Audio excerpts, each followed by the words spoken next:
আলহামদুলিল্লাহ নতুন বাসায় শিফট হয়েছি, সব কিছু কাটিয়ে উঠে আবারও আপনাদের সাথে ছোট্ট ভিডিও শেয়ার করতে চলে এসেছি।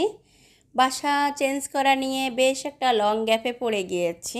আশা করি এর মধ্যে কেউ আমাকে ভুলে যাননি, ভুলে যাবেন না। যারা অনেক বেশি বেশি মিস করেছেন কমেন্টস করে জানাবেন আর সাপোর্ট দিয়ে পাশে থাকবেন, কারণ আপনারা যদি ভুলে যান, সাপোর্ট না করেন, তাহলে কিন্তু আমি অনেক বেশি হতাশ হয়ে যাব। আমাকে দিয়ে কিচ্ছু হবে না। কারণ একটা সময় ভেবেছি ফেসবুক ইউটিউব থেকে যদি কিছু না হয় তাহলে কাপড়ের বিজনেস শুরু করব। সেটাতে আর অনেক কিছু লাগে না, অনেক শিক্ষাগত যোগ্যতার প্রয়োজন নেই। মূর্খরাও কাপড়ের বিজনেস করতে পারে। ওমা, এখন এসে দেখি কাপড়ের বিজনেস করতে নাকি অনেক বড় বড় ডিগ্রি লাগে, যেটার কোনোটাই আমার নেই ভাই। আমি খুবই গরিব ঘরের মেয়ে ছিলাম।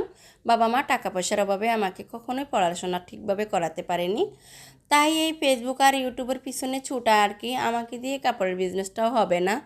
দয়া করে সবাই আমাকে সাপোর্ট আর ভালোবাসা দিয়ে পাশে থাকবেন, না হয় কিন্তু আমি অনেক বেশি হতাশ হয়ে যাব। আর এক বুক হতাশা নিয়ে আপনাদের কাছ থেকে বিদায় নিতে হবে। আজ তাহলে এ পর্যন্ত, আল্লাহ হাফেজ।